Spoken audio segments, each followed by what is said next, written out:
What's up? Ghost Fictions is here, and we're back again. This is the part 1 of a story where Issei became a villain and had the Omnitrix. He could have been a hero, but now he has to walk the path of the villain, ruthless villain, alongside with his teacher. He will let them know that they should not have underestimated their new enemy. A little note. This story was translated by me. I tried my best to fix the grammar, and more importantly, the character's gender. But here is the change of the Ganders. In this universe, Volley his gender will be female. That's the only change. And the rest, you know their gender. But before we start, please consider subscribe to the channel and give this video a like. Don't forget to check the description for more information. Now, let's get into part 1. The person was sitting in a chair. This person was none other than Sekiryuutei with a look of total boredom on his face. In front of him at a desk was a grey-colored being with red eyes. He was wearing a red robe with black stripes, paler skin without tendrils or wrinkles and eyes completely open. These two people were staring at each other, while a look of coldness was drawn on Issei's face. This person was none other than Sekiryuutei, the current Sekiryuutei, but many did not know that he carries one of the most powerful sacred gear. His main reason was to go unnoticed by certain people. Issei. You know Albedo, I'm already completely bored that I'm always the bad guy in the story, and they get away with it. He said coldly in his tone of voice, catching the grey guy's attention. Albedo. If you are interesting Issei, I understand that you are angry. He could not finish speaking when interrupted by Issei. Issei. You're wrong Albedo, I'm actually disappointed in the blind people who are the leaders of the factions. He said coldly. This completely confused Albedo. What I'm trying to say is that some have experience or skills to know who the real hero is, but it seems that they are guided more by the appearance of the person. He said the last words mockingly.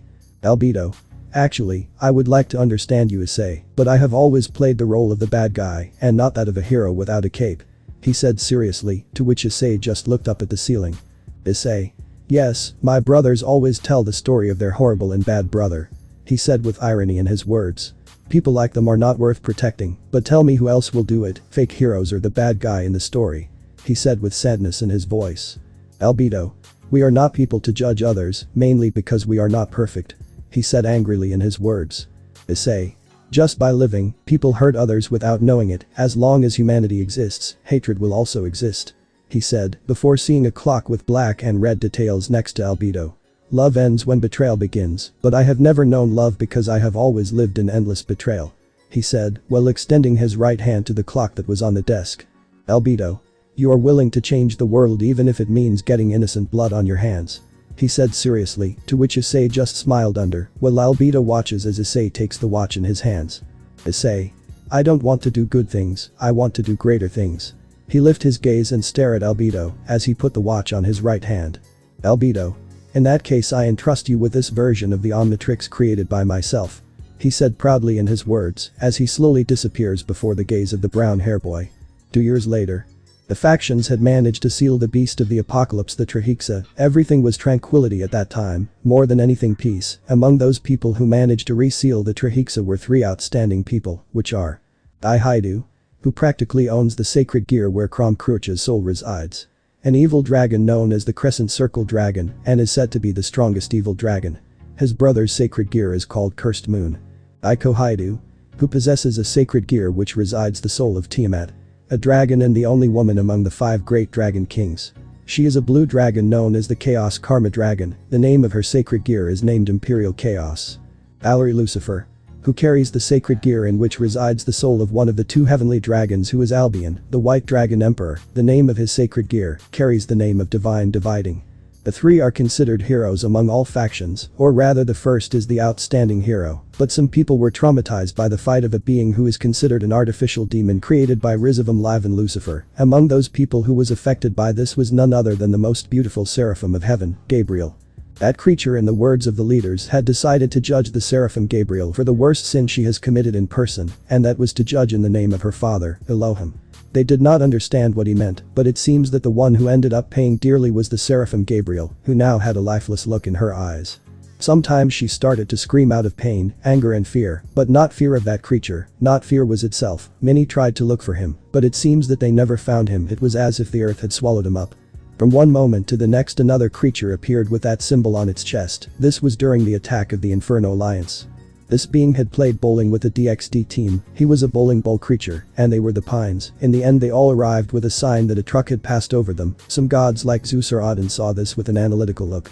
After a few days something happened that took by surprise those present, and it was to see that another being like him appeared 2 months after rescuing Ingvold Leviathan from Nyx's control. The descendant of Leviathan could not do anything against him, this being used her powers against her. Many did not understand why he did it, they thought that just because he was one, mainly Dai Haidu was going to be easy to defeat, but there was his mistake, by using the power of Ingvold Leviathan against him, caused a serious pain that left him on the verge of death. This was doubled with his ability to produce sound waves caused even more pain to all supernatural beings that were partly dragons.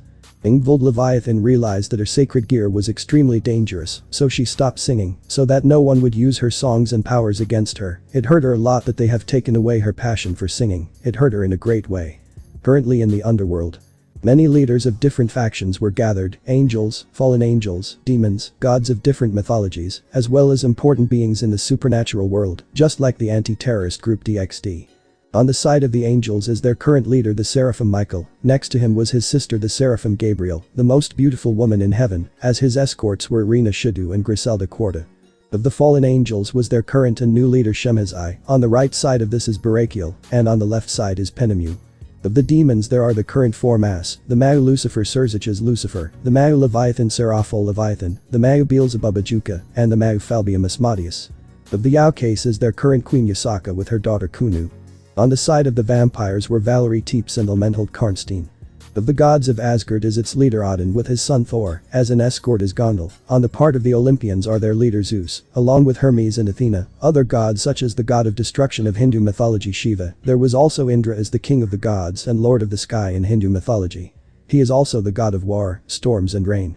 Of the DXD group was its current leader Dulio Jesueldo, the Joker of Michael. Its sub-leader is Sun Wukong, Azazel, the peerage of Riaz Gremory, along with the peerage of Sona Sitri, the peerage of Sikvera Gares, the peerage of Sarayer Baal, and finally the peerage of Dai Haidu, the team of Tobio Ikus, Yulong and finally the team of Valerie Lucifer. Ajuka. This being is extremely dangerous for us, and he treats everyone in the DXD group as mere children. He said seriously, while showing the image of that being who has humiliated the Gabriel Seraph and the DXD group. Zeus. 1 is coincidence.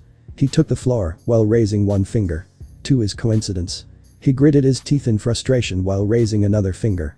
But 3 is already the action of an enemy. Before slamming his fists against the table. Michael. I understand Lord Zeus, but this being knows all our weaknesses and uses them against us. He said with frustration, before turning to see his sister with those lifeless eyes. Valerie. I have tried to divide his power, but it seems that doesn't even work, and the worst of all is that he has never seriously fought against us. She said with frustration, attracting the gaze of everyone present. Die. Since he might not fight seriously against us, not for nothing are we strong. He said with frustration. Sun Wukong. He has somehow been able to deal with us, but I feel that he has not come with the intention of killing us, he just wants us to leave him alone. He said seriously, which made Dai click his tongue in disgust at those words. Athena. If this being can't possess an angel and is not at all weak easily. He mentioned with a serious look. Playing bowling with others. He pointed to the DXD group. And finally using the sound against each one, it is that somehow he knows all of you. He pointed serenely. Albion. Those sounds that he used in that small form were extremely painful that almost makes me lose control. He said, while the divine dividing appears on Valerie's back. Azazel. I think the best thing for the moment is to keep an eye on him, because if we attack him all at once, I don't know what surprise we might get. He said seriously, to which many paid attention to his words. Ingvold. I'm sorry, if I hadn't allowed him to copy my songs, none of this would have happened. She said with guilt that one of her songs harms others. Valerie. Don't blame yourself, none of this was your fault. She said with a small smile, to which Albion agreed. Tobio. Although it's hard for me to say this to all of you, more for the reason that you don't believe it, the only one who has been able to face him getting tied with that guy is Issei Haidu. He said seriously, which attracted the attention of those present. Valerie. You must be joking, the only thing he does is to get in the way of each of us. She said angrily, unable to believe what was coming out of Tobio's lips. Tobio. I'm not playing, so you can believe me, I'm going to show you the reason why he's the only one who can face it. He said seriously, while from a pocket dimension he took out a black orb. Recording. You could see 2 people standing in front of each one, but what caught their attention the most was that it was the monster that looked like a ghost. This attracted the attention of those present who were watching this scene, and in front of them was Issei Haidu with a serious look on his face. Issei. You are an Octonurite. He said seriously, drawing the attention of everyone watching the recording. Octonurite. Yes, but I prefer the name of Ghost Freak. He said in a voice that scares girls without any exception. Issei. But seeing the symbol on your chest and the only one I know with those details. He said seriously, attracting the attention of those present. You are Albedo. He said coldly in his voice. Albedo. Ha, maybe it seems that I couldn't fool you, little novice plumber. He said with mockery. This left those present surprised. Issei. I have a doubt, Albedo, your goal was not to get Benjamin Kirby Tennyson's Omnitrix. He said seriously, to which Ghost Freak remained silent for a few seconds. Albedo. That's my main goal, but for the moment I'm going to entertain myself by annoying those supernatural beings who think they are superior to the other races. He said with coldness in his voice.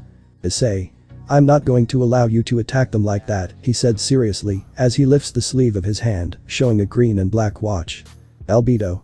You're fucking human, you also carry an Omnitrix. He said in a state of shock. This caught the attention of those present to then see how Issei was enveloped in a green aura. He had transformed into a being similar to Ghost Freak, but they could notice that the symbol on his chest was now white instead of a green color, his eye was a purple color, but what caught their attention the most was that he seemed not to be chained.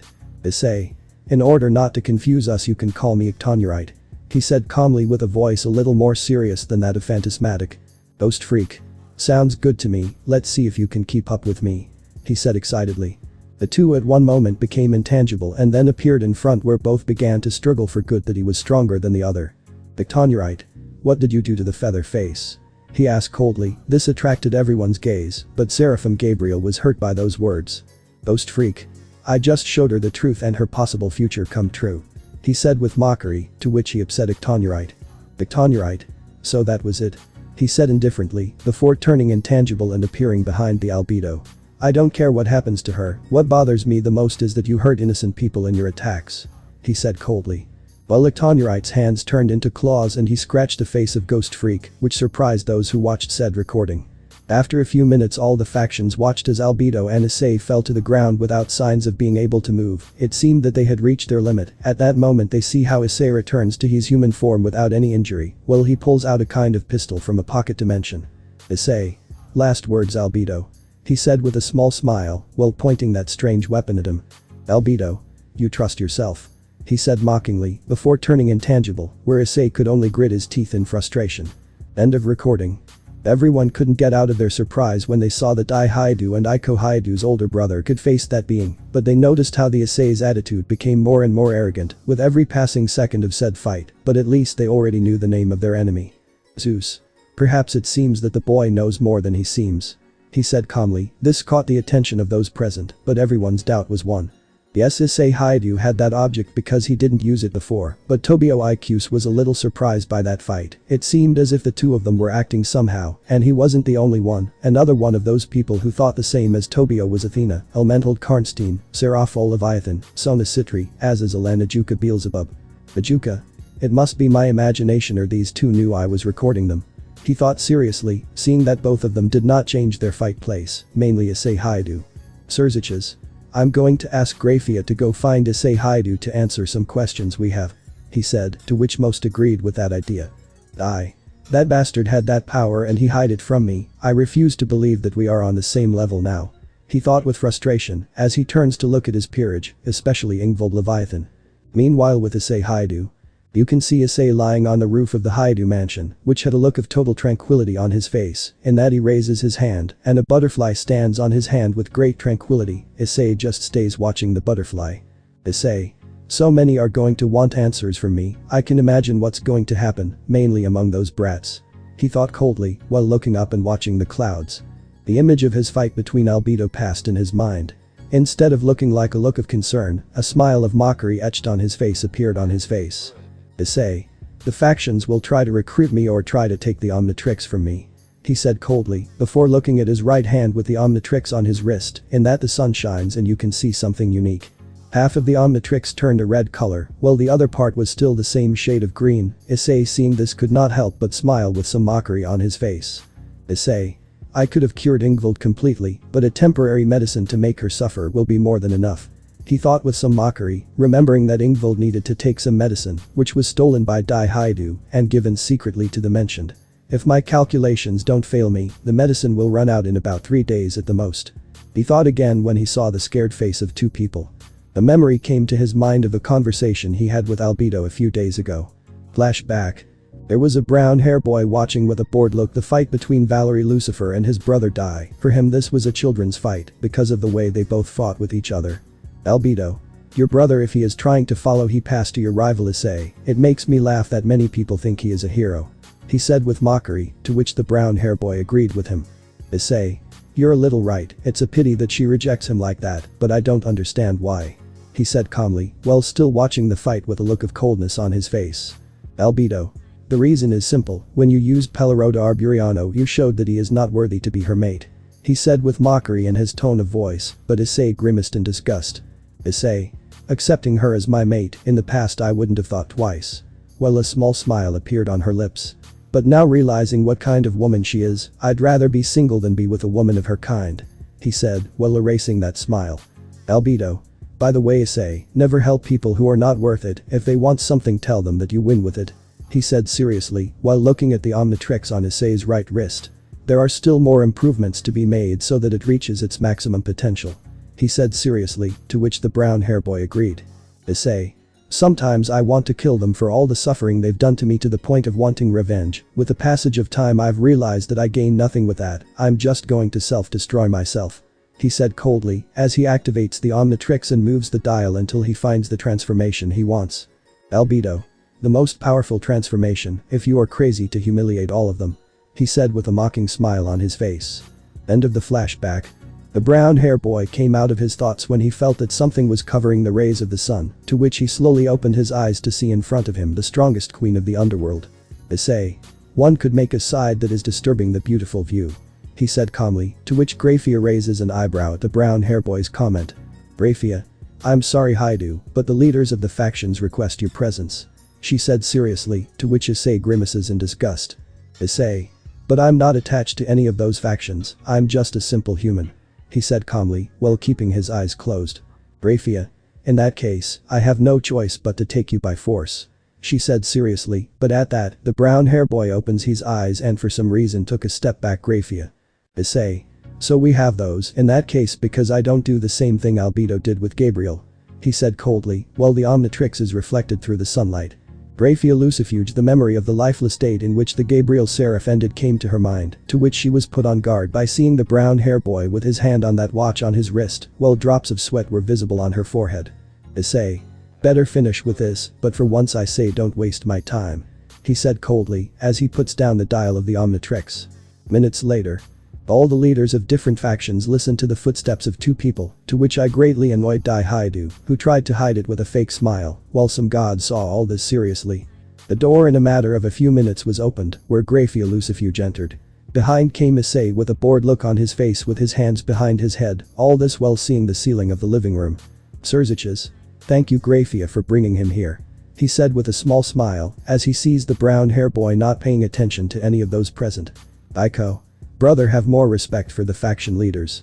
She scolded her older brother, but he doesn't even pay any attention to her. Azazel. Boy, all of us have some doubts of which you are the only one who has answers. He said seriously, to which the brown hair boy under the gaze and saw with a glance a few allies of the fallen angel. Issei. No. That was what I answered, to which he caught those present off guard. Sona. As if you're not going to answer, don't you see that this is extremely important? She said seriously, to which the leaders watched Issei take a chair, turn said chair over and sit on it. Issei. You get your answers, but what do I gain? I am a person who has interests in different things, if you give me something extremely interesting you can get your answers. He said calmly, to which the leaders were surprised to see the brown hair boy leave them with his mouth open. Zeus. You have no right to demand such a thing. He suddenly got up from where he was sitting, to which Issei just chuckled. Issei. You see, I am a person who sells information, and such information has a cost, nothing in life is free, or am I wrong? To which some only averted their eyes for those words. Asia. Maybe he doesn't want helping his brothers. She caught the attention of those present, all thinking that the brown hair boy had come to his senses. Just to see the brown hair boy let out a sleepy yawn, everyone couldn't believe the brown hair boy's attitude for such an action. He had ignored them, and some gods viewed all this with disbelief. The leaders were embarrassed by the factional pillar brothers' attitude. Issei. If you're done, we can continue with the negotiation or everyone go home. He said with boredom. Serziches. Well. He let out a sigh from saying that word, attracting the attention of those present. "What is it that you ask in exchange for such information?" he asked, to which Issei put a hand on his chin. "Issei. And if I want the freedom of the primordial goddess of the night Nyx," he said with a smile. This attracted the attention of those present. "She will be under my care," he said calmly. "Zeus. I refuse to release her, and I don't think I'm the only one," he said coldly. "Die. Is that maybe you're crazy?" She could control Ingvald again. He scolded his brother, to which Issei just stood watching die with a sigh. "Issei. That's my price, it's that or nothing," he said with boredom. The leaders were shocked by the brown hair boy's request. "Athena. Although it hurts us father, he is the only one who has such information about this albedo," she said, to which Zeus gritted his teeth when he knew that his daughter was right. "Die. We can copy his memories, but we can't free that goddess," he said angrily, to which many that idea crossed their minds. "Issei. I forgot to say that the Omnitrix has several functions, and if I am in danger it can cause irreparable harm to several people with bad intentions," he said calmly, to which Dai only let out a mocking sigh. "Dai. You thought that because you have no way out," he said mockingly, to which Issei only laughed inside his mind. "Issei. If you are so sure, come here and copy my memories, I dare you little brother," he said mockingly, to which Dai chuckled. "Prom Cruch. Fool, stop, he's not joking, and I know you're hiding more secrets Haidu," he said with a respectful tone, to which he drew the attention of those present. "Seraphil. What do you mean?" she asked with hesitation, to which she attracted the gaze of everyone present. "Prom Cruch. That boy is more dangerous than all of us, the boy has an ace up his sleeve," he said calmly. "Issei. Then one of the strongest evil dragons realized," he said with an complicit smile. Everyone was confused by such words. "Prom Cruch. The boy's aura conceals another one, if I notice you possess a sacred gear," he said seriously, to which everyone opened their eyes with surprise. "I wanted to continue resting, but they ruined my sleep, it's not like that Prom Cruch," said a voice, while the boosted gear appears on the brown hair boy's left arm. "Azazel. You are the Sekiryuutei," he exclaimed with such surprise, and he was not the only one, but Dai opened his eyes to remember that the boosted gear was one of the strongest sacred gear, a god killer weapon. "That's right Crow, but leaving aside all this because we didn't move on to business," he said with boredom, but Valerie Lucifer was on shaky feet. Valerie Lucifer in her mind connected some points and could only take a step back.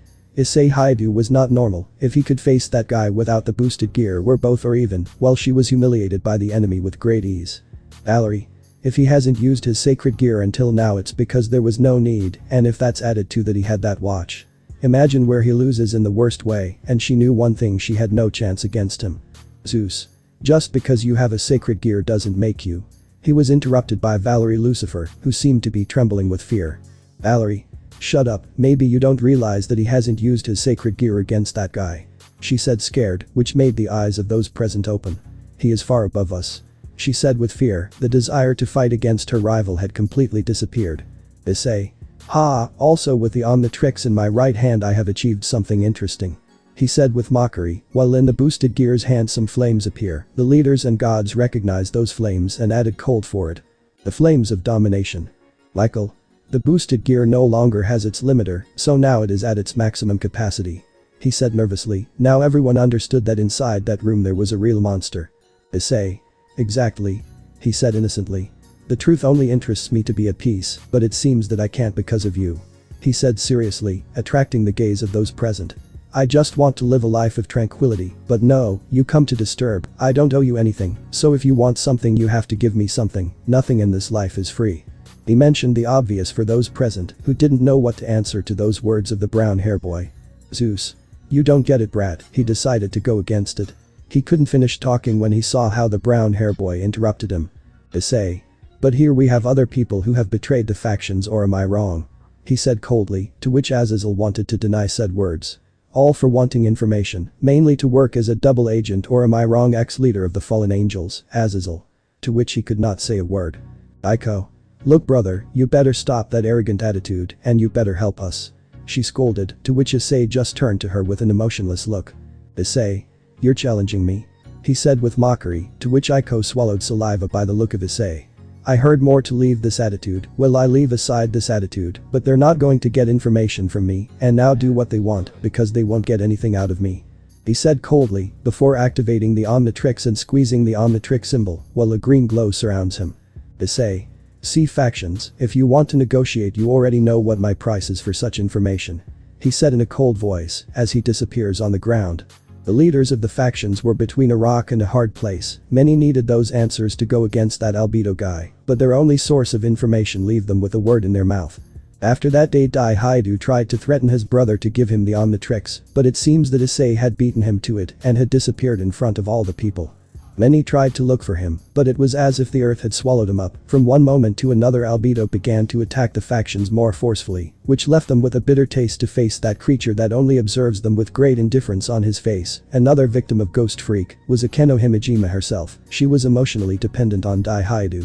But it seems that did not work this time. Now she was a kind of robot without feelings. This left her father with great sadness.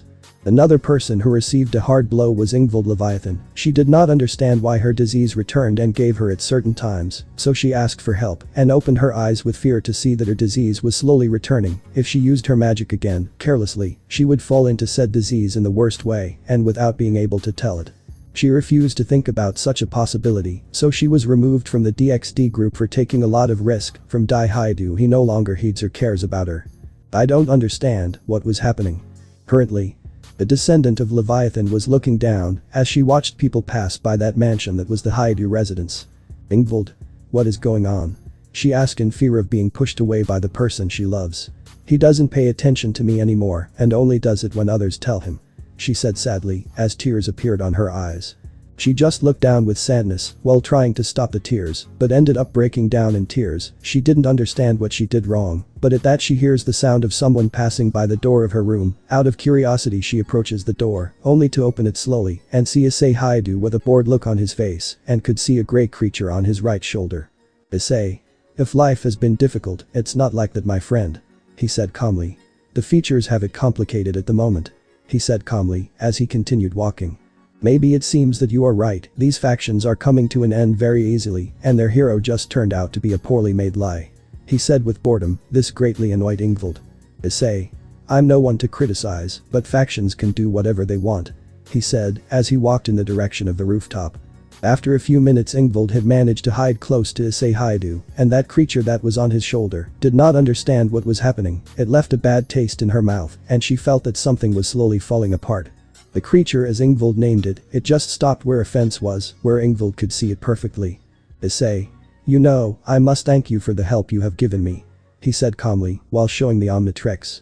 Problems are getting closer and closer and demanding too much from the Omnitrix can be fatal. He said seriously while handing him some things. Yes, but this Omnitrix is not complete. With certain upgrades you will be able to have access to the ultimate mode. He said cheerfully to his friend and student, to which Issei just chuckled. Issei. A good point, with Ultra T we can achieve such improvements, the problem will be to find the components. He said seriously, to which this being nodded his head. That's right, but leaving that aside, the factions will try to seek your help to find out more about these aliens. He said very calmly. This left Ingvild with her eyes open, who quickly covered her mouth to prevent them from hearing her cry of surprise. Issei. Yes, but I don't need anything from them anymore, because I had to do it myself and it turned out much better. He told his friend and teacher. Ah, maybe it looks like you don't expect anything from someone. He said with a smile. That's fine, but I don't understand what you're planning to do with making the descendant of that Leviathan suffer. He said. This attracted Ingvild's attention. Issei. I'm getting tired of you bringing up things from the past. He said coldly. My soul is dying of how she is happy with my brother, I have to accept that she is not for me. He said sadly. This made Ingvild's eyes open. I don't understand, you helped her in creating that medicine for her illness. He said, to which Ingvild opened her mouth at those words. Issei. Anyone would have helped her, I just did the right thing. He said with complete calm. You are a good person, you have to get over that love, she is not for you, you are going to find a person who really loves you. He gave Issei his support. Because girls like them are not worth it, you saved her against Nyx, you were the one who risked his life, but it seems that she is also blind. He said coldly. Ingvild could not believe it, Dai had been the one who saved her, right? Issei. Let it be like that, I've already lived with all of them around me and they've never taken my word for it. He said coldly while watching the Omnitrix. After what I plan there will be no turning back. He said with a tone of spite against certain people. Ingvild Leviathan came out of the shadows with a look of anger, to which he turned to Issei and almost slapping him, but Issei caught her hand. Ingvild. Don't lie that you are the one who saved me, she said coldly, as she sees Issei holding her hand with a cold look. Issei. Yes, you are blind Leviathan. He said coldly. But I'm not going to say anything, whether you want to believe my lies or not, that's already your business. He said coldly, while walking past her. Ingvild was surprised by the brown hair boy's action, while this was observed with the eye of Albedo, who only shook his head at Ingvild's attitude. Albedo. Foolish descendant of Leviathan. He said, this attracted the attention of the Leviathan. Ingvild. He's lying, he's jealous that I'm with his brother. She said with spite, to which Albedo only denied with one finger of his hand. Albedo. You're wrong, or rather everyone is wrong, but if you want to know the truth, take this. He said calmly, while taking out an orb from a pocket dimension. This is a recording device and see what really happened. He said, while handing it to the descendant of Leviathan, before quietly retiring. Minutes later. You can see Dai Haidu with an angry look on his face. The leaders of the factions were beginning to suspect that he was not the hero he mentioned to be, but he was happy to have girls around him. His sister didn't know anything, because she didn't want to waste her time helping other people like him. Prom Cruach. Yes, you are horrible, Dai, but the truth always comes out, and it's only a matter of time. He teasingly told him, while Dai was sitting on a sofa in the living room. Dai. And that Prom Cruach, you must admit that my plan is working out well. He said with an arrogant smile on his face. Prom Cruach. You have a trash pride, every dragon has his pride, and you don't have one. He said coldly, to which Dai looked away in disgust. The worst thing among our race is to steal another's mate. He said with a cold tone inside the sacred gear. Dai. And what about it? He asked with a mocking tone. They are going to be mine in the future. He said arrogantly. Prom Cruach. Drake-bearer is going to sweep the floor with you, and no traces of your soul will remain. He said mockingly. At this, Dai felt a shiver run down his spine by Prom Cruach's words. Dai. My brother has a price, and if I have to give it to the descendant of Leviathan, so that there will be no mouth. He said calmly, not knowing that all this was heard by Ingvild with lowered gaze. Prom Cruach. It makes me sick that she loves you. He said mockingly. Don't forget that everything in this life is paid for. He said before cutting his link with Dai Haidu. Ingvild slowly fell to the floor, while in his hands he had that gem in his hands. Tears fell to the floor, while the sphere appeared, a scene that caused Ingvild more pain to know that it is actually true. Ingvild. Why? She began to cry silently, while covering her mouth, while watching the recording where the brown hair boy was losing years of life to save her. Sadness and her sacred gear were reacting, but suddenly an aura of sadness began to surround Ingvild. She slowly got up from the ground, while holding the gem against her chest. Ingvild. Forgive me, please forgive me. She said sadly, seeing the brown hair boy in that state, and slowly remembered the image in which she almost slapped the brown hair boy. This was observed by Albedo, who was on the second floor, just shook his head. The attitude of the descendant of Leviathan, as it helped him in opening someone's eyes, just turned around. Albedo. Now where is that girl who protected the liar with her life, he said coldly, as she walks away in the direction of meeting the brown hair boy. Next day. All the residents of the Haidu mansion were coming down the stairs, only to see at the table sitting very calmly, next to him was Albedo, but as no one knew of his original form, to which he went unnoticed. Aiko. Brother. She said, surprised to see the brown hair boy sitting at the table eating very calmly, which he didn't give a fuck. Issei. What do you want, sister? He asked coldly, to which she quickly averted his eyes, but in that they see how the brown hair boy was calmly having breakfast. Valerie. What do we need? Everything you know about Albedo. Said the Albion carrier seriously, but also didn't give a fuck about her. Issei. It's not my business. He said calmly. It's theirs fight, not mine. He said, as he got up from his place and put his hand on where Albedo jumped to this one and passed between Valerie without looking at her. While Ingvild was lying on her bed, she did not feel like going to the Kuo Academy. It was difficult for her to see the brown man's eyes, her hair was a mess, and her fighting spirit had completely died down. She had not been able to sleep, so her eyes were dark circles. Ingvild. He almost lost his life and I treated him like a garbage. While she had next to her head the gem that being gave. I don't deserve to be with him. She said sadly. At that she hears how they knock on the door. She didn't feel like seeing anyone, of which her door had looked, but at that she heard knock on the door again, to which Ingvild grimaced in disgust.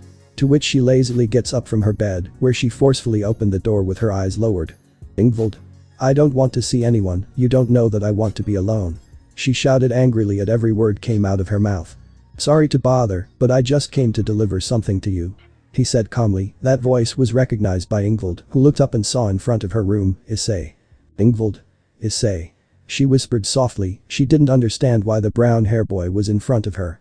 Issei. I just came to give you this. He said calmly, while holding out a bottle from his hand, to which Ingvild opened her eyes with surprise at the sight of that bottle. Take this for 7 days and your illness will be history. He said calmly, while Ingvild opened her eyes with surprise and tears began to come out of her eyes. Ingvild. Why are you helping me? SHR asked in a low voice, to which Issei only raised an eyebrow at Ingvild's sudden change of attitude. You help me as if I've never treated you badly, I don't deserve your help. She had completely broken down, as tears came out of her eyes. Issei only saw her for a few moments before looking away. Issei. You will know, soon. He said calmly, with the medicine still in hand. Ingvild. I don't deserve your help. She repeated again when she saw the brown hair boy. She wanted the brown hair boy to hug her. Everything was so difficult to explain what was happening. Issei. I don't know what's happening to you, but if this is some kind of joke, I'm not going to fall for it, he said brusquely, as he takes one of Ingvild's hands as he puts the jar in her hand and leaves the place. Ingvild at this opens her eyes. Issei Haidu had always treated her with kindness, but seeing this new Issei, she didn't know what to think. She felt guilty. Ingvild. And me, I'm an idiot. She said sadly, as she seized the jar in her hand. If you're screwing up more to the bottom, said a voice calmly, to which Ingvild turns to look to the sides, just to see that creature that revealed the truth to her. Ingvild. Thank you for showing me the truth, she said sadly, as she gets down on her knees to see the little grey being. It's nothing, but Issei is not a second table dish. He said calmly, to which Ingvild was confused by those words. You want to fix something that never existed between the two of you, let him be happy and don't make a mistake. He said calmly, to which Ingvild looked away. Ingvild. But I don't want to. She was interrupted by that grey-colored being. He wanted to be your hero, but you treated him badly yourself, and that hero is no longer yours. He said calmly. Forgive me for what I'm going to tell you, but he deserves someone better than you. He said seriously, to which Ingvild only averted her gaze. Ingvild. That's not true, I can make up for my mistake.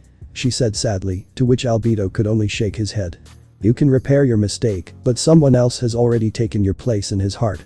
He said calmly. Now you are in denial mode when you see who love you was always by your side, and the person who claimed to love you only wanted you for your body. He said coldly, those words hurt Ingvild more and more. Ingvild. Please don't say it anymore, I've learned my lesson. He said sadly, to which Albedo shook his head. I know I treat him badly, but I don't want to lose him even if it sounds hypocritical. She said sadly, to which Albedo stared at Ingvild for a while. Trusting you wouldn't be a good thing. He said, to which Ingvild lowered her gaze.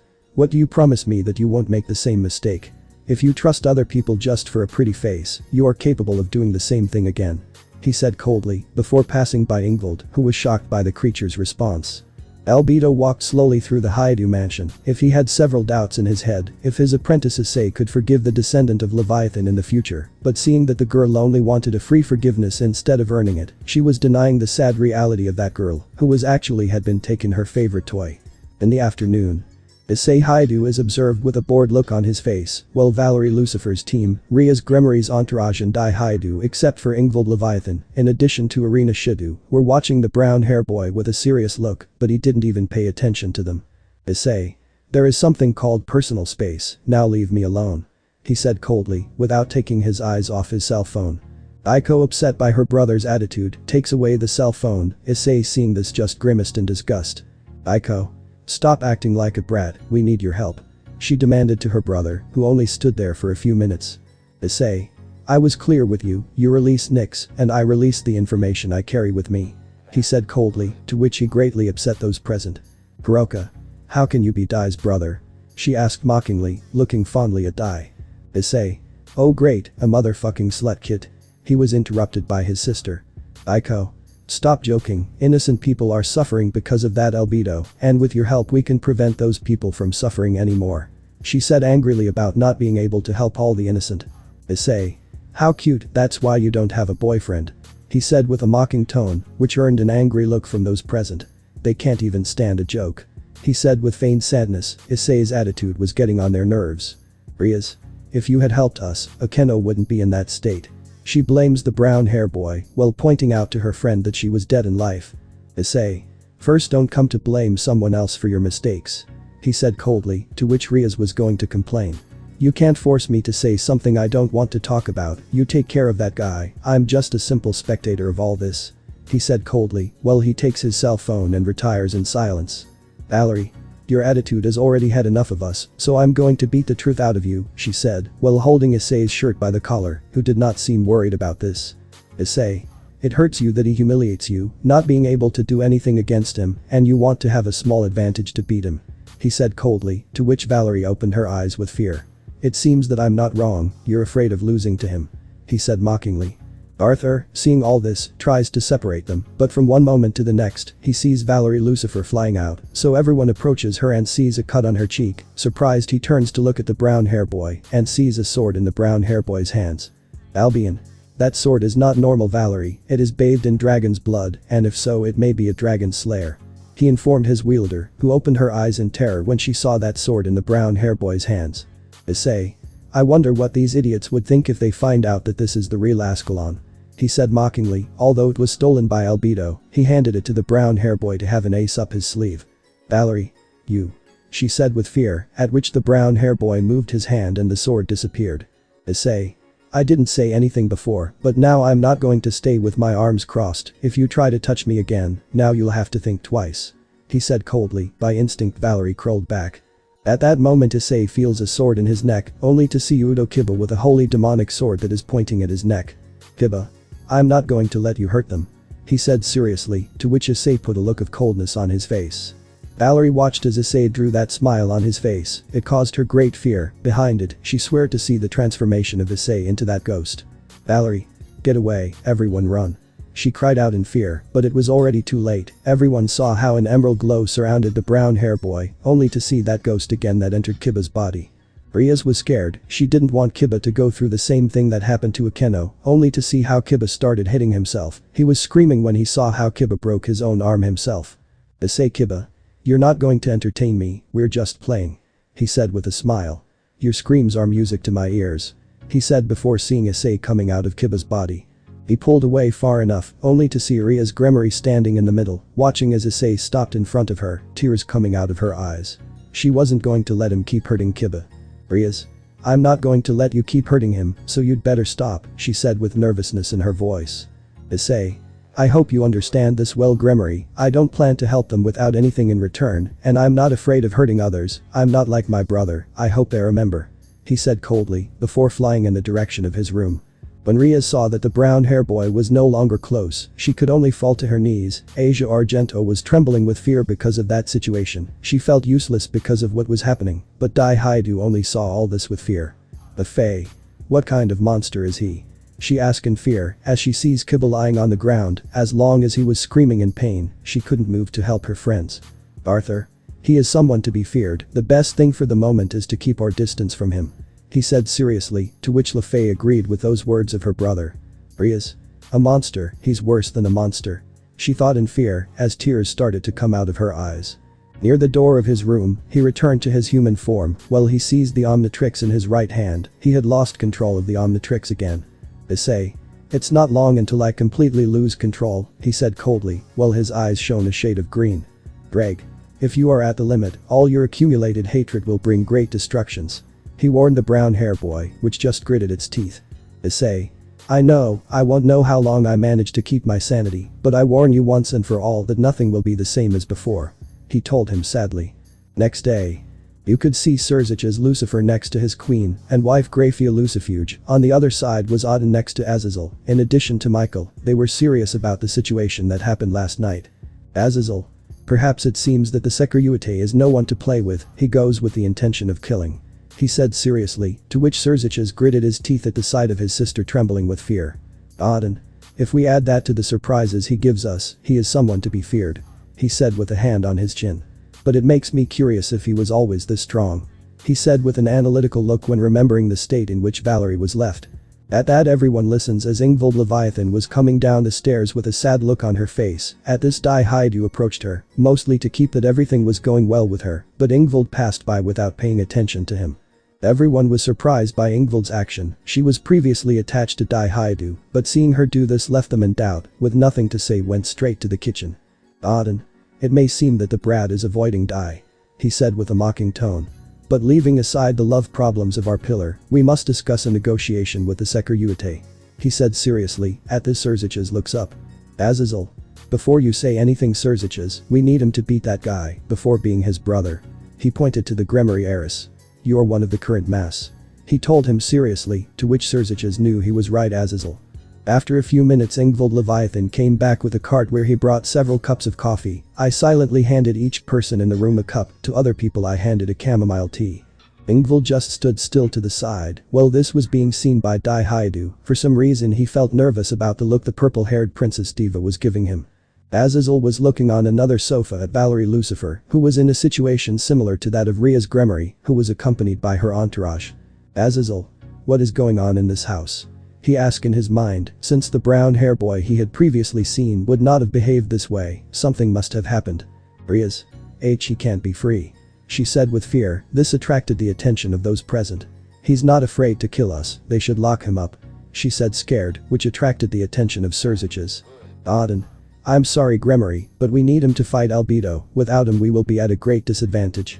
He said seriously, to which Serziches knew that Auden was absolutely damn right about what was happening. Ria's. But. She was trying to find some excuse, only to be stopped by her brother Serziches. Serziches. I'm sorry Riaz, but right now Issei Haidu's help is extremely necessary for the factions. He said with a formal tone, which left Riaz wide-eyed for not having the support of his brother. Azazel. Now the problem will be to try to convince Zeus to free Nyx. The former leader of the fallen angel said wearily. Michael. It seems that his confidence in being able to defeat this Albedo resulted in a humiliation to his pride. Remembering how Albedo had played with Zeus himself and had him eating out of his hand his current enemy. Auden. Some people disagree with all this, mainly because of the anger he is putting everyone through. He remembered how Thor was humiliated by a being of pure diamond. Azazel. Unlike all our enemies, he only attacks randomly without any pattern, and the worst thing is that we don't know any plan from him. He said with frustration. Serziches. The best thing will be to still reach an agreement with him. He said with a thoughtful look on his face. If I doubt that he will help us just because yes, I feel that he is going to ask for things in return. He said seriously, to which more than one nodded. Azazel. The only thing we can know is that clocker experiment turns them into different creatures with different abilities. He said, since he did not recognize any of them. Ingvald. They are not creatures, it is something that many would not believe. She thought, while keeping that serious look on her face, since she knew that they were extremely powerful aliens. Valerie. Yes, Office has tried to seek help from Great Red, but it seems that he refuses to help her. She said helplessly that the person they need help from treats them like simple children. Raphia. And if I think it will be best to give him his own personal space to avoid problems. She said, since I listened carefully to what had happened last night and who was really to blame for everything that had happened. Yes, they are children to not understand what is happening, but who can blame them? Said a voice that caught the attention of everyone present, except Ingvald, who recognized that voice. The red details of Albedo had been replaced by a green color, but that was left out by Ingvald. Serziches. Who are you? He asked seriously, as I saw the small gray-colored being on a small table in the living room. You can tell me Galvin, but it seems that you have not been able to deal with this Albedo guy, and I don't blame you for it. He said calmly, since being called by the name of his race was not completely a lie. Azazel. So you know this Albedo guy, but who can tell us that we can trust you? He said suspiciously, to which the little Galvin only laughed at the look he received from those present. Alvin. I am something extremely superior to your race, but leaving that aside, I'm not looking for your trust. I just came to see if the medicine created by my student was helping the girl there. He pointed out very calmly to Ingvald. Serziches. What medicine are you referring to? He asked seriously, attracting the attention of those present to the Galvin. Alvin. The medicine to cure her illness, what else can it be? He said as if it was the most obvious. At that moment everyone turned to Ingvald in search of answers. Ingvald. The medicine has worked for me, I no longer feel the loss of my magic. She said, as she felt at her maximum power again. Alvin. Well, but leaving that aside, they will have a hard time against Albedo, and the only one who can give him a fight would be my student. He said calmly. Azazel. If you mean your student, you are saying that Issei is your student. Tying the clues that the Galvin gave him. Alvin. That's right, fallen angel, I thought they were going to need more clues, but maybe I'm wrong. He said with frustration of not being able to play with them, but no one noticed that tone from him. Riaz. If he's your student, why didn't he stop him last night from doing what he did? Remembering how they were humiliated in such an easy way. Alvin. I told my student to choose the path he wishes, besides putting the weight of the world on his shoulders is not something I would do, he has his life, and he must live it as he wishes without anyone telling him what to do. He said, to which the leaders together with Azazel looked away for those words. Serziches. The weight of the world on your shoulders. He said confused, as he did not know what Galvin meant. Galvin. He may be someone who is calm, but after the training I gave him, he is even at a new level now, he said proudly, since Issei Haidu was in a different league. Valerie. If you trained him, that means that you are also strong. She said with an analytical look at the Galvin. Galvin. You are mistaken, I am what is known in your language as a super genius, but that does not prevent the knowledge we have from being passed on to other people. He said calmly, to which most agreed. Azazel. I still don't understand why you consider Issei your student. He said curiously, to which the Galvin is left thinking for a moment. Galvin. Mainly because I gave him one of the most dangerous weapons in the universe, or as you saw it, the Omnitrix. He said seriously, which opened the eyes of those present. Die. You created that device, then you also created Albedo's Omnitrix.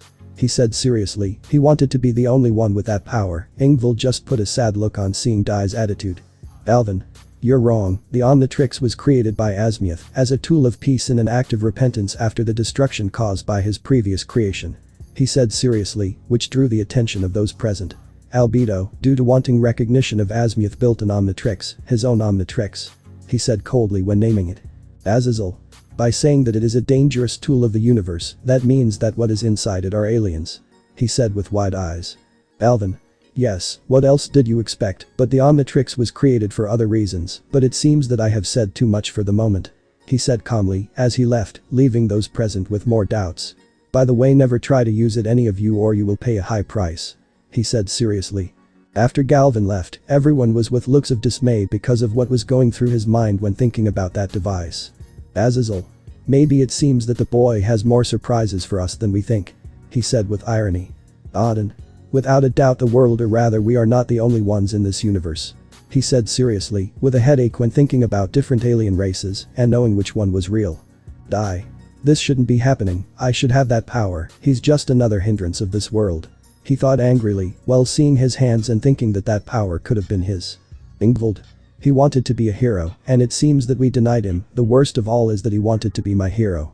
She thought sadly, the memory of the brown hair boy on the Juggernaut Drive came to her mind. Raphia. It seems that there is something else going on here, and one of the affected is Ingvild. She thought when reading Ingvild's attitude that she was showing at this moment, and she was not the only one, since Auden shared a similar thought. Dai. We can't trust him, who doesn't tell us that he might become our enemy in the future. He said coldly, but inside he was planning that little Galvin will build him an Omnitrix superior to Albedo's and his brothers. Azazel. You're a little right, we barely know his name, but the information he has given us has been very confusing. He said seriously, but Ingvild did not understand what could happen in the future because of those words. But Issei Haidu. Issei Haidu is observed to see his reflection in a mirror in his room, where the brown hair boy was staring. Several thoughts passed through his mind. Issei. No one says it, but I am cursed and these powers were not written for me. He said with fridges. He overcame the truth that has been written, for everyone I will be your judge. Well, a smile was drawn on his face. There was no plan against the factions, but there was only one thing that no one knew, and that was that the factions were not going to stand a chance against him. Issei. They have treated me as if I did not exist. When a new enemy appears they need my help again. He began to erase that smile from his face. I will show them that the real hero is now their enemy, and he is not going to stop for anyone. He said. Then the moment came when several memories crossed his mind. One of them was how he took all the happiness from the Seraphim Gabriel. He tried to help that girl, but no matter how pure you are, they will always have a hint of evil. She was talking behind his back about how she was going to accept his mistakes and stop telling lies that she saved other people, that all that was the work of Dai Haidu. They were wrong, and the real useless one was her brother. His second victim was the Queen of Ria's Gremory, daughter of Barakiel, one of the strongest cadres of the fallen angels. She tried to punish him for speaking bad of her Anata. The Omnitrix in response transformed him without warning and losing control, the punishment in the worst way. He was tempted to do the same to others, but he opened his eyes to realize that if he shows them how useless they are, he could prove his superiority to others. He just hoped to get out alive. The only person who seemed to understand was the goddess Nyx. If in 5 minutes he can change the fate of others, then that time was more than enough to change his fate. With the right alien, it was child's play to free her, but he wanted to show that supernatural beings depend on humans. He also didn't want to deal with certain people if he manages to free her illegally. He already had his next victim in mind, and nothing is going to stop him. Slowly the Omnitrix changes color to a red one, before a crimson glow surrounds it, and the shape of a particular alien is seen. Issei. There is no turning back after all this, he said, before turning intangible, leaving behind the Haidu residence to go even place in concrete. Flying freely arrived at his destination, he slowly changed his shape to let the brown hair boy see with a look of coldness on his face. At the Haidu residence. Those present are observed having breakfast with all the tranquility, but slowly the sky is getting cloudy, which Auden slowly gets up from his seat. Crash. Auden saw the lightning falling in the mountains. He knew more than anything that it was a sign of a bad omen, so he just thought that nothing bad would happen to his people. The storm had started minutes after the lightning stopped, so a person felt his chest being squeezed. That person was none other than Valerie Lucifer. Felt that something bad was going to happen. Albion inside him knew that it was going to be a very long day. Returning with Issei Haidu. Issei with a look of coldness on his face. In front of him was his next victim. At this moment he was going to cross the line of what differentiates a hero from a villain. Lavinia Rinai was not going to be the same as before. Valerie Lucifer saw her as her older sister, and Issei was going to take everything from his rival, making it clear that if he had followed his heart, he could avoid all this. Slowly Issei took a mask that he took out of his pocket dimension from which he changed his appearance. Issei. It's time to show that everything has a consequence, he said coldly, as he walked in the direction of the owner of the Longinus Absolute Demise. While the Omnitrix seemed to glow a blood-red color, before being seen as Issei Haidu disappeared before the eyes of the others. While Lavinia Rinai was walking in the direction of seeing Suzaku Himejima, mainly to deal with a problem in mind, she was so caught up in her thoughts without noticing that someone was following her.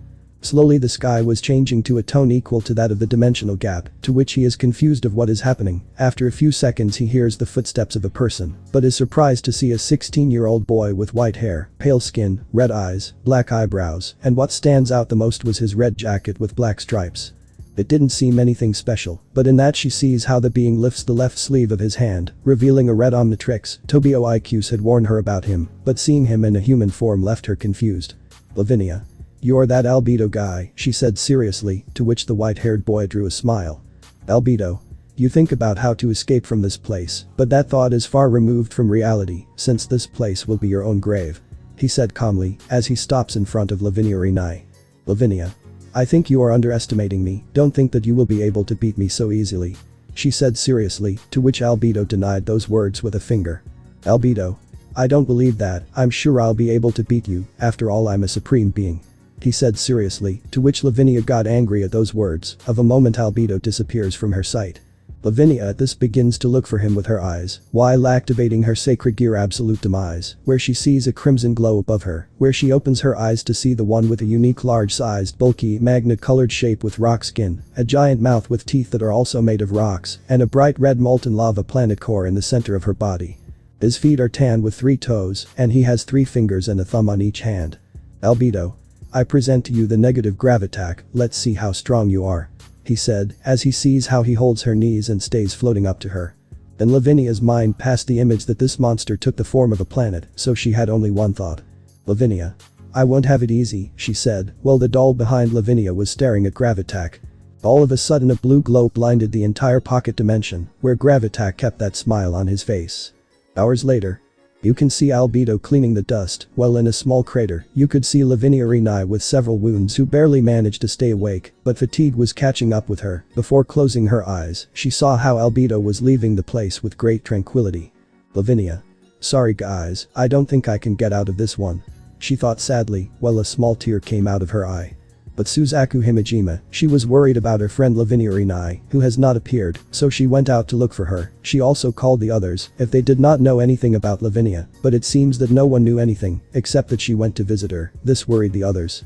When she was crossing through the streets, she could see a barrier surrounding a specific part. It seemed that many people did not notice, but for some reason Suzaku Himejima had a bad feeling, which was not far from reality. Slowly the barrier was retreating, but she was shocked to see everything frozen. She slowly started walking, and only to see a huge crater where looking into it, she could see her friend Lavinia with serious injuries all over her body. Suzaku. Lavinia. A heartbreaking scream came out of her voice, as the rain covered the tears coming out of her eyes. She quickly ran to the aid of her friend. Elsewhere. You can see Issei Haidu with a look of coldness on his face. Negative gravitac was not enough to defeat the owner of Absolute Demise. He had to use 4 other transformations, but the Omnitrix was currently in a state of charge. He was grateful that he did not get any injuries when he returned to being human. Issei. It's only a matter of time before the factions realize who Albedo really is. he said with a smile on his face while watching through binoculars Suzaku Himejima ask for help. Days later. The factions were at a critical moment when they learned that the bearer of the sacred gear Absolute Demise, Lavinia Rinai, fell into a coma due to magical exhaustion and the tension she received in her bones. The medical reports say that she was subjected to a magic that demanded too much from her body, in addition to some completely broken bones. The one who got the worst news was Valerie Lucifer. She could not believe that this albedo guy will manage to make suffer who she considers as an older sister for her. Tobio Ikusa's team did not know what to think about this. Some fallen angels began to check the area in any search for some clue to the whereabouts of who was the cause. But thanks to Azazel, they could see that in the memories it was about their current enemy albedo. Valerie, with all the rage he had accumulated, went straight to look for Issei Hayato, who was in his room with a bored look on his face while he was arranging some things in his room. When his door was completely destroyed in 1,000 pieces, Valerie was standing there with her hand extended where a magic circle could be seen. Issei. What's wrong with you? Issei asked angrily to see how she suddenly entered her room, but she couldn't speak as she had to dodge an attack from Valerie. Stop attacking me now, she said coldly, to which Valerie didn't pay any attention. Everyone present went up to see how Valerie tried to attack the brown hair boy, but it seemed to be dodging every blow of Valerie Lucifer, this before the gaze of some of the faction leaders. Valerie. If you had given us albedo information, this wouldn't be happening to Lavinia, she said angrily, as tears fell from her eyes, to which Issei pretended surprise upon learning about this. Issei. That's not my problem, it's her enemy not mine, he said coldly, which Valerie shook her head. Valerie. You have that device, you could help us save innocent people, but you stand idly by because you didn't save her, she said as she fell on her knees to the ground, substituting her anger for guilt. Issei. People change for two things, he said coldly as he approaches Valerie, seeing her with a look of broke. His mind is opened or his heart is broken. He said the last words with irony. I just had to have a bad day to realize that I can only trust myself and people have to learn to solve their own problems, he sentenced coldly in every word that came out of his mouth. Ingvild was listening attentively to every word. The Issei Hayato that at a time when he was taking care of her from the shadows no longer existed. There was only one person who was not going to touch her heart to help other people. She wanted to go back in time to change everything and not make the same mistake twice. Azazel. Maybe you're just going to stay with your arms crossed, he said seriously. He had tried to get Galvin to help them, but he just ignored them and there was only the brown hair boy left to help them. Issei. Words can be more painful than bullets, you have your pillar and I have only myself, he said coldly. So if you are leaders with years of experience, move your ass and help your people, he said coldly. Die. It's just that maybe you don't plan to help with that power of yours, he said coldly as he entered Issei's room. Issei. That's right, I'm not going to help people like you, it's my life and I decide how to live it, he said while clenching his fists before changing his gaze to one of madness. I'll use this power as I wish and if you don't like that, that's already your problem. Looking with that look at those present who felt a chill on their back. At that moment he walks back to the edge of the window and looks at everyone present with anger, so he moved his left hand to his right wrist where the Omnitrix was and activating it in passing. Issei. You'll never understand what I've had to go through, but I hope these words will sink into your brain. He pointed to his head. I've never hated you, but things can never be the same as before, he said before jumping back, breaking the window, to which Dai quickly approached the window to see an emerald glow. They only saw how that alien rose into the air before they could say not to leave. It had already disappeared in plain sight. They only saw a crimson blur pass in the sky. Dai.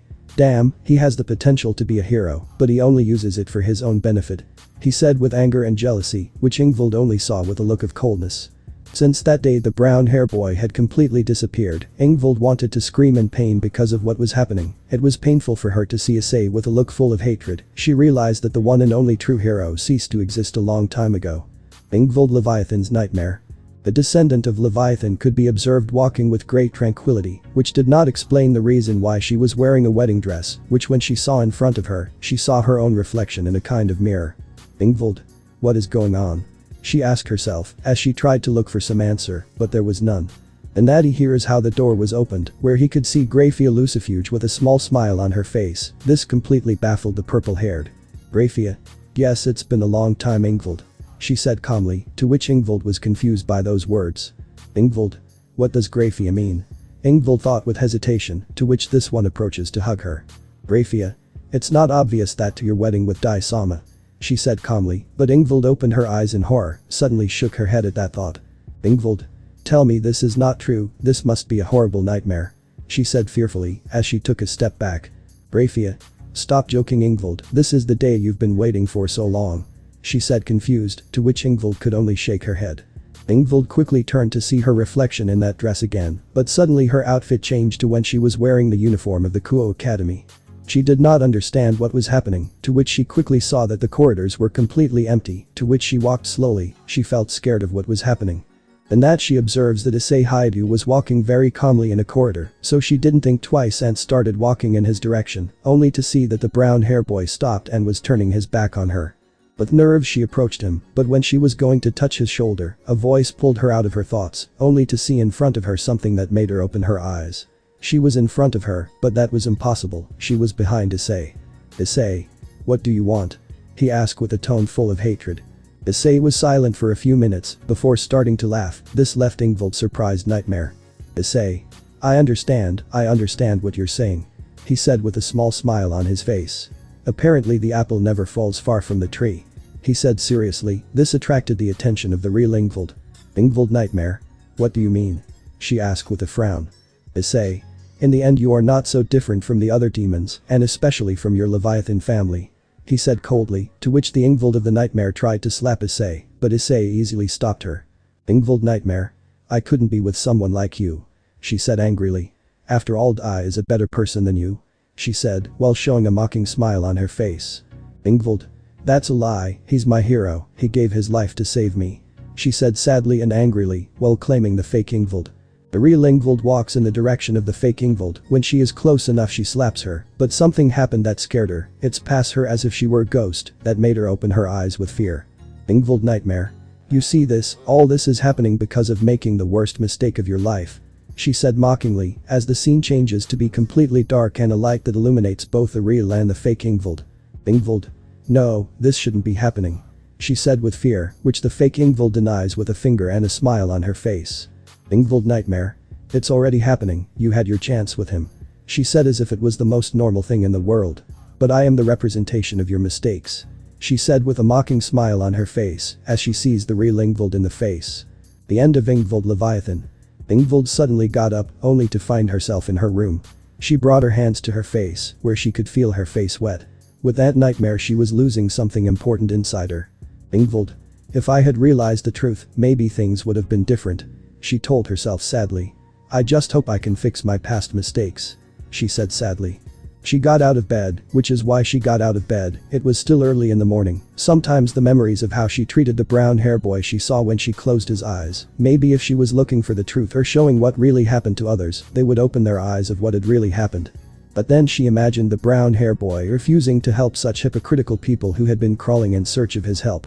As she was going down the stairs she could see Office Ouroboros in the living room eating some chocolates, which makes her miss that action, but as she was walking, Office said a few words that caught her attention. Office. So you're opening your eyes to what's really going on. She said with her expressionless tone, leaving Ingvild confused. Ingvild. What are you talking about? She asked curiously, as she turns to look at her. Office. Who Dai Haidu really belongs to, an imposter, a lustful imposter, among other things, just looking to draw attention to something he didn't do. She said with her expressionless tone, but Ingvild saw how Office broke her chocolate into several pieces. Ingvild. Yes, I saw the cruel truth of who actually saved me. She said sadly, to which Office cocked her head. Office. You saw the truth, but the question is, which truth did you see? She asked with her expressionless tone, this caught Ingvild's attention. Ingvild. What a truth. She said in disbelief, but something exploded inside her. It's not obvious that I saw how Issei took it out on himself for protecting stupid people like me. She said sadly, as tears fell from her eyes. Office. I understand. She said, while she takes a piece of chocolate and before eating it, she looks intently at Ingvild. But what if there was another truth, the truth of who Albedo really is, and why he does all this? She said, which left with disbelief. Ingvild. Wait, can you help us find out who Albedo is? She said shocked, but Office shook her head. Office. I'm only going to help you, the others have lost my confidence by falling into the same game over and over again. She said coldly. Ingvild. How do you plan to help me? She asked with curiosity. Office. There is only one person who can show you the truth, and that person is Baka Red. She said, to which Ingvild opened her eyes with surprise. He told me that he is willing to open your eyes a few days ago, but keep in mind that you will not be able to tell any of this to other people. She said, to which Ingvild nodded. Ingvild? Why are you helping me? She asked with sadness, to which Office looked up a little, where Ingvild could see a smile on Office's face. Office. He has helped me to understand feelings, emotions. She said, which left Ingvild with great impact. Many of us underestimated him because of his appearance or because of lies from others, and still he stayed to help people as cruel as us. She said, which Ingvild lowered her head with shame at those words. Not knowing that her talk was being listened to by Valerie Lucifer, who was with a look full of hatred on her face, she was going to infiltrate and find out who Albedo really is, but she got confused about which is the real truth. Albion. You're planning a silly thing, but let's see how you react to the cruel truth. Albion said to his carrier, who had become even more confused about what was happening. Valerie. I don't care what that truth is, I'm only interested in getting revenge on that Albedo guy, he had hurt people important to me. She said in her mind, to which Albion inside the divine dividing only shook his head the attitude of his carrier. Things were getting complicated at the Haidu residence. Ingvild was about to find out the truth of every lie that Dai Haidu told, but she felt that it was going to hurt her in the worst way to find out the cruel truth. Ingvild was on her way to her room after that talk with Office Ouroboros, but it was difficult for her to understand that Albedo had to do with Issei's past. It was strange to her, but a thought crossed her mind. Ingvild. Issei had already met Albedo in the past, Herpelio told him once before. That was his only thought. At that a security camera inside the Haidu mansion moved, which paid close attention to Ingvild Leviathan, who was still deep in her thoughts. Elsewhere. Issei Haidu was walking through the streets. It had taken some time for him to have a hard time after that fight with Valerie Lucifer. He blamed them for everything he had suffered. Issei. I'm sick of all this, my revenge is just starting, and I'm not going to stop for the world. I swear, those people who made fun of me or turned their backs on me, were going to pay in the worst way possible. Without realizing it, he was passing through a pedestrian crossing, but suddenly the traffic light changed from red to green. The car light illuminated the view of the brown-hair boy, which opened his eyes suddenly. Without being able to wait for him, he was hit by that car. The only thing he could see was when two people were getting out of the car to help him. After a few moments he closed his eyes because of that blow he had received. Things were changing. Issei Haidu had been hit by that car that took him by surprise. Far from Hey, there was a guy watching all this with a small smile, before looking at his watch. At the right time as always. She smiled when she saw several adults get out of their cars to help Issei. I just hope Great Red will help her, maybe in the future she will end up with him. After all, life can take unexpected turns in different ways, and a beautiful love can be born from there. But other girls are going to be interested in him, and he will realize that she will not be the only one in his heart. She said calmly, watching as the traffic light changed back to red. The ambulance arrived after a few minutes, where two girls could be observed watching the brown-hair boy with concern. The people were none other than the two teenagers. The older one was driving the car in the direction of her house, which seemed worried about how Issei ended up, but some saw how the car turned out that seemed to have a huge dent in the bumper. The two girls didn't seem worried about the car, it was more about the boy, to which they approached the paramedics who were checking on the brown-hair boy. The first girl is a girl of great beauty, with beautiful gray eyes and orange hair. Her hairstyle has been modified slightly long. Her name is Orihime. She was calling her brother on the phone about what had happened. Next to her was her friend, who seemed to have her hands in her mouth because of what had happened. The second girl had white hair with a somewhat pale skin. Her eyes were of a red color. Her name is Yuna Shijimura. Orihime. This is bad. If I had noticed the traffic lights I wouldn't have passed, she said with concern, to which the white-haired girl turned to see her with a confused look. Yuna. It wasn't your fault, the traffic light must have had some fault. She pointed with her hand to said traffic light that had a short circuit. Orihime. I just hope he's okay, it wasn't my intention to run him over with the car, she said with concern, to which Yuna nodded her head. And that they see how the brown-hair boy woke up all of a sudden, which frightened those present, but they saw something scared as he covers his head with his hands. Issei. Damn, that really hurt, he said with his hands on his head, while he covers his head from the blow he received. Paramedic.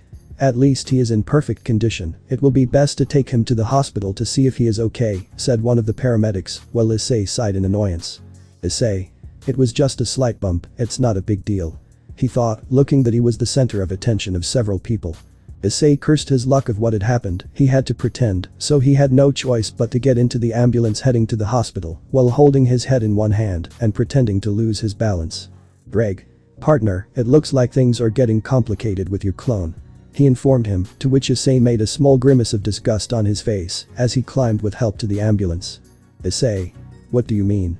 he asked confused, to which Drake was silent for a few moments. Drake. He is currently planning to kill the Crom Cruach Bearer's wielder. He said in Issei's mind seriously, to which Issei could only put a disgusted look on his face. Issei. That damn clone, I wanted to kill them, but what can be done? He let out a heavy sigh as he watched the ambulance door being closed, but he saw for a few moments two girls chatting through the window. Drake. To tell you, if you're only interested in making the faction suffer. He said with a bored tone, to which Issei affirmed in his mind. Issei. Yes, but I have my reasons and I'm not going to stop even if everyone starts begging for my forgiveness. He said mentally, then closed his eyes and waited to get to the hospital. Elsewhere. The ex-leader of the Fallen Angels with a serious look on his face while watching the recordings of where the fight between Lavinia and Albedo took place, but he could not find anything. It seemed that the evidence was deleted. Azazel. Damn, things are getting too complicated. He said angrily, while checking the videos over and over. He can't notice that something is missing in said videos. This was seen by his former soldiers, who seemed to be with a look of sadness to notice their leader so desperate. Not even Azazel could notice the appearance of such Albedo, only that his aliens were a red color, the symbol he wears on his chest. Azazel. There is only one solution left and there is no going back. He said in his thoughts, while a magic circle appears in his right ear. We need to deal with a serious topic. He said, to which the other voice agreed. While checking the videos for the last time he realized that there was nothing about this Albedo guy. It seems that Albedo was going to continue hiding and worst of all, there was no information of another appearance in the last 24 hours. In another place you can see the /dog team with a look of helplessness, especially one person, and that person was none other than Tobio Icus. If only he had been there all this would not have happened. That Albedo seemed to attack the factions when raising. Natsume. We must do something against him, we can't stand idly by. She said sadly, but Tobio just kept thinking about something that will help Albedo come out of the shadows. Shigyun. The only thing that remains for us is that the Olympians come to free the goddess Nyx. She said, remembering how Issei had asked for the freedom of said goddess, but Zeus had refused. Hauki. Then we just have to lure the two of them to have a fight, and that's it. To which Tobio shook his head. Tobio. You are crazy Kauki, Issei is not going to tempt his heart or so Azazel told me, since he possessed with that ghost him Knight of Ria's Gremory, no matter that several people are seeing him. He said, to which Kauki opened her eyes with terror when remembering the fight of the two ghosts that many of them saw. Shigyun. Suzaku is frustrated, she says it's her fault. She said, to which Tobio could only clench his fists for remembering in the state that his second cousin was left. The talk continued about how to ask for help from Issei Haidu, but this did not seem to take much importance in the past, but now many needed him and knew that to ask for his help, they needed to give him something in return. Haidu residence. You can see Dai Haidu walking back and forth with a worried look on his face. It was becoming difficult for him to hide, he could barely follow his new enemy, and in training it became obvious that his fighting style was becoming more disposable every day. Dai. Damn, this must not be happening. He shouted in his mind, there was no way to beat this new enemy, he must have been looking for a solution. He previously tried to approach the Galvan, but it looked at him indifferently. That damn Galvan should help me, but he only follows my brother. He said with frustration, while tears of helplessness escaped from his eyes. All this was seen by Albedo, who was just chuckling. It was funny to him to see how Dai Haidu's house of cards was slowly falling down, only a little push was missing. Albedo. If he's having a hard time, now that Ingvild girl, instead of getting closer to Issei, is pushing him away with her attitude. He said coldly he didn't understand romantic relationships, and that relationship from his point of view seemed to be hypocritical. Ingvild's attitude in approaching the brown hair boy did not go unnoticed by several people, among one of them was, many did not give much importance to him. Besides, the Infinity Dragon goddess also opened her eyes to realize who Dai Haidu really is. Without much to give importance, she saw how Albedo stopped her rather paralyzed. For Albedo this was something to which he was used, so he just turned still side of him and saw the cause of all this. Albedo. Long time no see Professor Paradox, what are you doing around here? He asked with curiosity, if Albedo only saw this person as someone annoying in his plans. Professor Paradox. It's good to see you Albedo, what am I doing here, I'm just uniting several people. He said without paying much attention to the look Albedo gave him. Albedo. That's annoying, but that means it's a true love relationship, can he ask what people it's about? He said with a little teasing tone on his face. Professor Paradox. It's a surprise Albedo, I don't want to ruin the surprise. He said with a smile, to which Albedo just shook his head. Albedo. Always so much mystery, where are you going Paradox, I hope you try anything against the revenge of my student. He said coldly, to which Professor Paradox did not erase that smile. Professor Paradox. I don't know what to tell you, the future always changes. He said, to which Albedo only grimaced in disgust at those words. Albedo. You were always difficult to understand, but what can I do against you, you always move in time as if nothing, he said with boredom, to which Professor Paradox only shook his head. Albedo only watched as Professor Paradox left, while time went on again in the world, where he only left the scene of a Dai Haidu crying like a small child. People like Dai did not deserve his time, he had other plans in mind, and had an assistant for that mission. Flashback. There was Issei Haidu with a bored look on his face, as he looked intently at a place where Gabriel was lying on the ground with a lifeless look in her eyes. Albedo. It seems that her desires to fight have ceased to exist, he said with a mocking smile, as he stood on the shoulder of the brown hair boy. Issei. It seems that way, besides showing the horror that those people who follow Lohim name have committed, they are not what they seem. He said with boredom. At that the brown hair boy jumps back, watching as a spear of light sticks into the ground. In front of him he could see a particular girl by her white wings. Issei raised an eyebrow at the sight of that girl. Monster, you're going to pay for what you've done, she said, as she glared murderously at the brown hair boy. Issei. Calm down, if you stay angry you will fall for the desire for revenge. He said with a mocking smile on his face. You're a monster for doing all this, maybe you don't have a heart. She said angrily, to which Issei with boredom touched the dial of the Omnitrix and selected the alien he wanted to use against her. Issei. I present you to your perdition, the mummy. He said with mockery, while watching attentively that girl, who only let out a snort of mockery because she was watching. Just because you're a bunch of bandages now doesn't mean you can beat me, she said, while in each hand there were now 2 light spears. Albedo just shook his head at the stupidity of that angel. She shouldn't underestimate the Thepkufan species, one of the most dangerous alien species. He just shook his head while watching that girl attack his apprentice.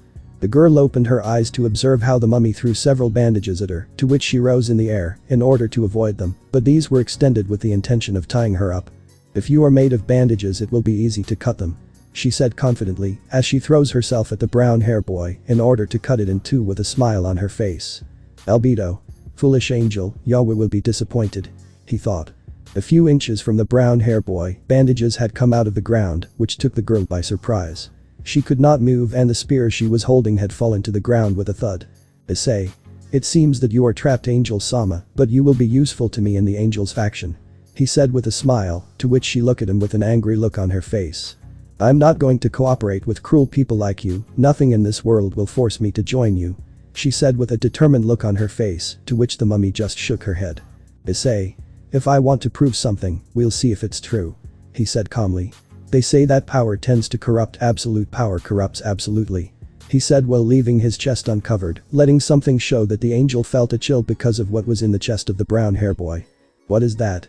She asked with fear, as she felt how her body began to tremble as she got closer to that strange diamond. Issei. I present to you the corrodium. He said happily. In humans it can cause great mutations, we will see what happens with a supernatural being like you, and more with its opposite so to speak. He said calmly. Albedo only observed how that girl was a victim of that power, which began to scream in pain. The girl's wings began to take on a dark color, made of pure dark energy. The girl's eyes were turning a dark color. Time skip. Issei was in his human form, watching as that girl was with a look of complete happiness on her face, while staring at the brown hair boy. Albedo. Who would have thought that corruption in an angel would have great effects? Seeing with a smile how the girl overflows a lot of power. Issei. And if we need several allies and that those people are trustworthy, after all blindly trusting people can lead us to make big mistakes. He said coldly. Anyway, I want you to find important information about heaven and the weaknesses of its system. He said coldly, while the girl slowly nodded her head. End of flashback. Albedo only smiled to see great successes in corrupting with corrodium. Mummy was useful both on the battlefield and in getting useful allies, and she was not the only one. Issei managed to get 2 other people to follow him after fighting Mummy. Albedo. I just need some good materials and we will have a great army. He said seriously, as he saw that the world was slowly starting to burn. There were some robots that Vilgax believed that by synchronizing the Omnitrix with them, he was going to crush the factions, but he needed several materials to create said robots. Thanks to magic he was able to hide them in a pocket dimension in front of the noses of the leaders, who were going to suspect that they were in their own territory. Albedo. It will be best to continue as planned. He said calmly, as he walked back to Issei Haidu's room. The bad guys must also rest. Besides they need to be made of a specific metal. He said with a smile on his face. Meanwhile. In the sixth heaven, a girl is observed carefully reviewing some files. According to the information collected by several soldiers, she was found with serious wounds nearby where he appeared ghostly. According to rumors, he has serious problems with lack of memory. I was currently checking in the office of the Gabriel Seraphim, which the aforementioned one saw all this with an empty gaze. At that, the girl approached where Gabriel is located at a slow pace. It's harder than I thought.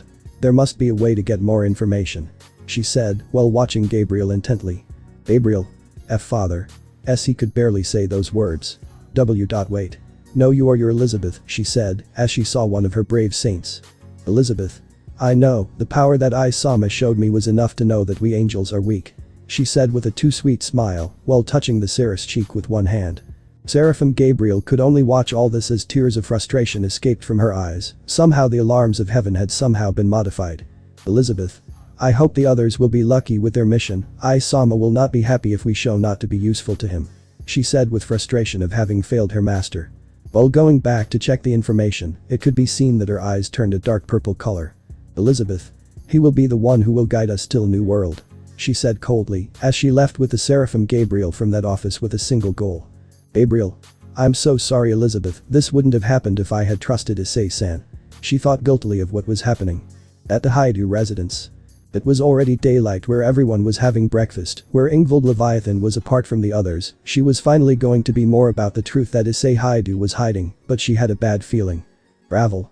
Ingvild-sama, said the younger sister of Ruval Phoenix. Ingvild. What's the matter? She asked curiously while watching Dai Haidu's manager. Ravel.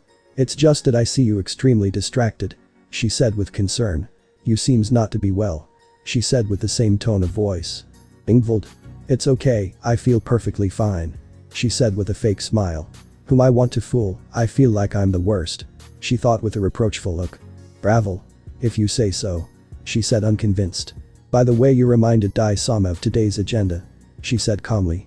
Ingvild, hearing the name of Dai Haidu, put a disgusted grimace on her face. She regretted being his queen, she regretted having believed him, and all for what? To lose the person I loved for who she is. Ingvild. Of course, she said with a curt tone. She didn't really tell him anything about his schedule. Ravel.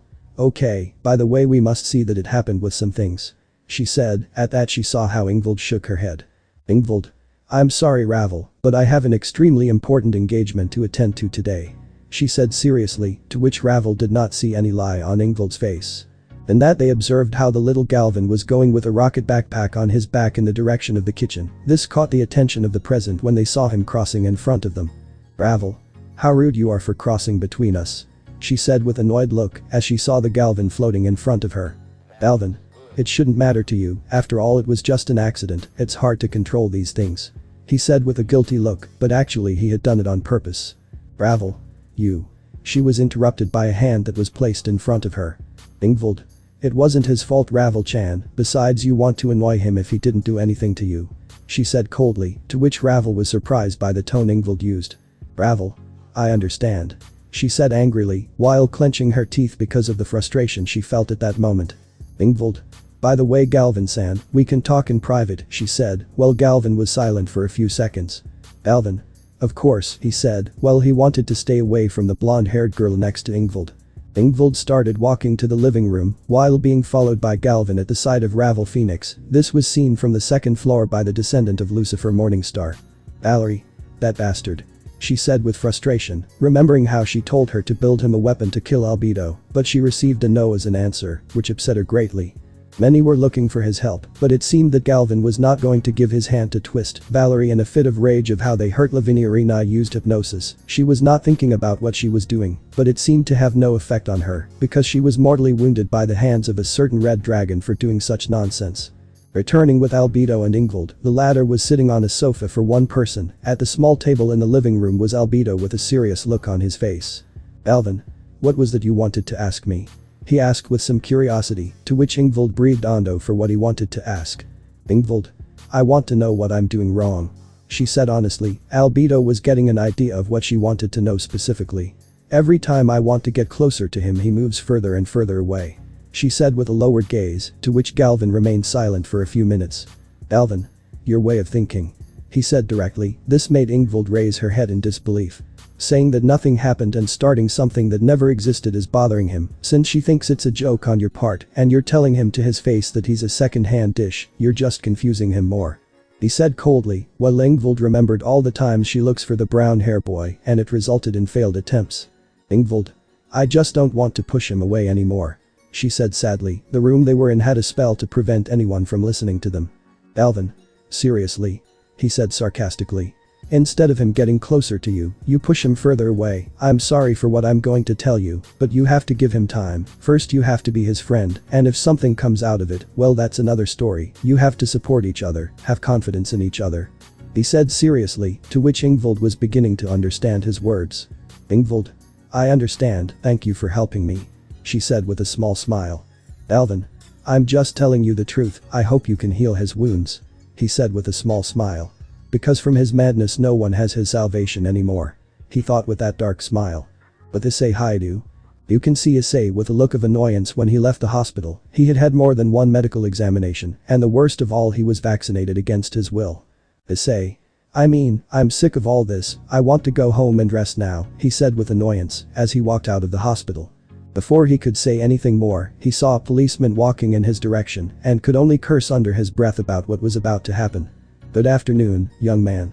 Said the policeman, and Issei looked at him with some distrust.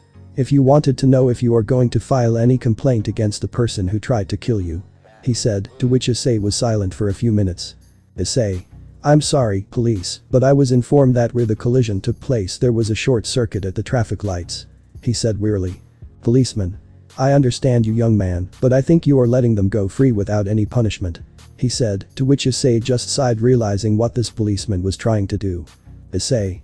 I'm sorry, but I'm not going to file a complaint. He said coldly, while releasing his killer instinct.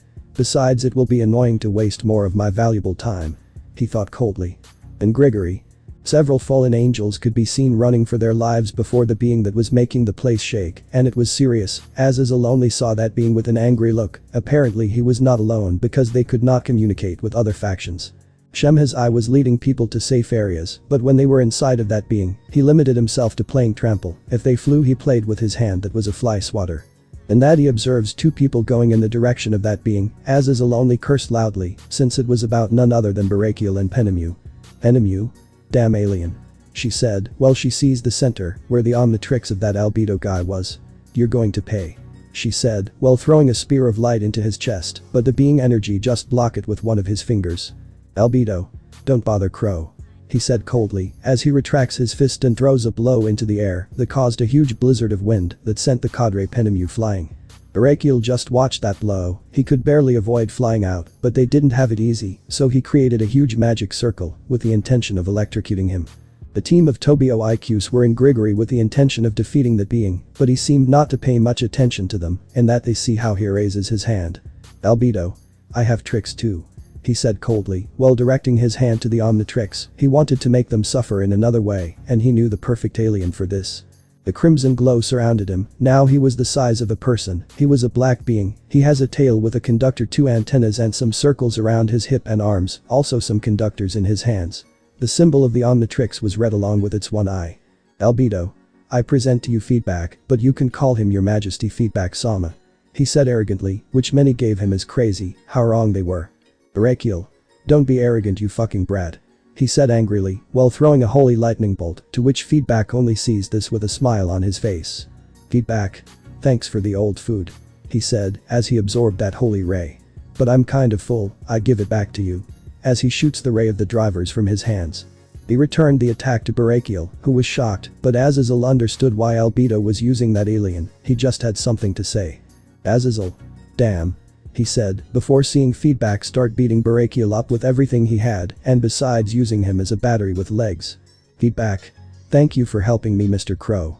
He said, as he absorbed Barakiel's energy for his own benefit. I'm on.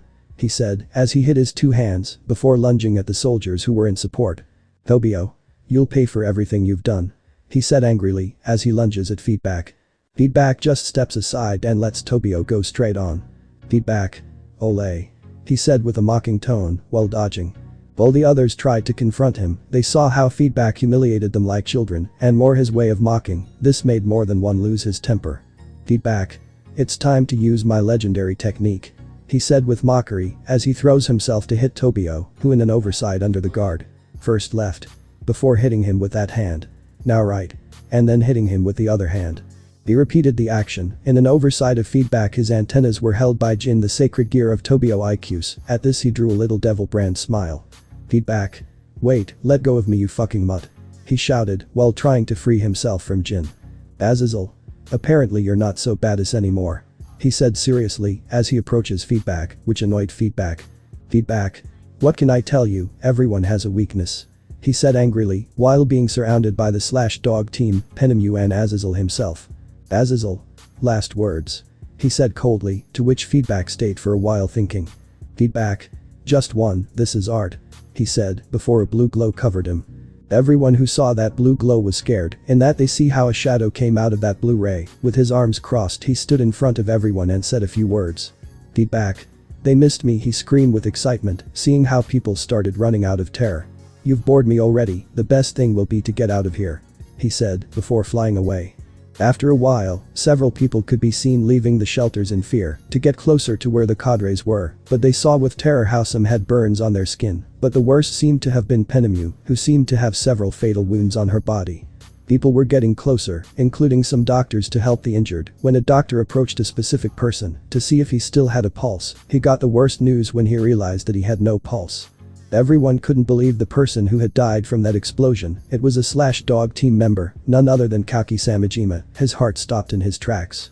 The day marked a grey day for the Fallen Angels faction, and the /dog team lost an important member in their team. They were humiliated again, but this time they took innocent lives with them. Issei. Start helping people, don't stand idly by. He said helplessly that he couldn't have helped them against Albedo. The soldiers quickly began to help people. The buildings were in terrible condition. The attack at this time was planned in order to cause great losses. Barakiel's condition was his power drained to the maximum, so they had no choice but to induce the Thunder Master into a coma. Azazel, the former leader of Grigory, was left with serious injuries and burns. Penemu suffered from the same injuries as Azazel, but she unfortunately lost 2 pairs of her wings. Issei. We have only one way out. He said angrily. That's it, guys. Thanks for watching and supporting us. See you in the next part.